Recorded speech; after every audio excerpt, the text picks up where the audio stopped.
Ito pong ating Knees to Grow booster seat, car seat.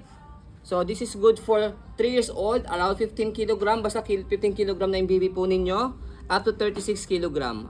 Yan, up to 8 to 12 years old na po yan. This already washed and ready to use. Pero kung di po kayo satisfied sa wash po namin, rewash nyo ng pulit po siya. Watermarks. Okay? So may itong watermarks na rin siya rito. Okay? So using seat belt, pero ang kinagandahan sa kanya, meron na rin siyang Isofix. Diba? Adjustable. Ang ganda. Ayan na. Isofix. So kahit hindi nyo na actually gamitin yung seat belt, kung nahahasilang kayo, so Isofix na siya. Kailangan yun sa bata. Ano ka ba? Ayan. Pang harness. So yung pinaka harness niya lang na seat belt para sa baby. Diba? Ang ganda. Adjustable din. Okay? So anong version to? I mean anong bansa to? Hindi ko alam. Australia ba siya? Ganito. And it's still grow. Ito na yung ano yun. Check na natin siya. Okay? So ayan siya. Ayan yung details niya. Ayan yung kulay niya. Wala siyang faded, wala siyang discoloration. Ano? Okay, tapos ito pinaka headrest niya, adjustable. Sagad natin siya. Press lang po dito sa likod.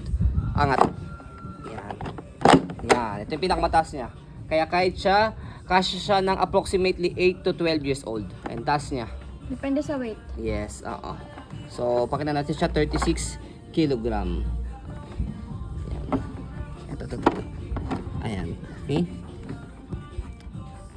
Okay, 3 years old. Ayan, 22 kilogram to 36 kilogram. Tapos, sa booster seat type na siya. Okay, ayan. Isofix. Itong booster, tatanggalin na ata to eh. Tanggalin mo na itong pinaka-base. So, natatanggal po ito. Ito to.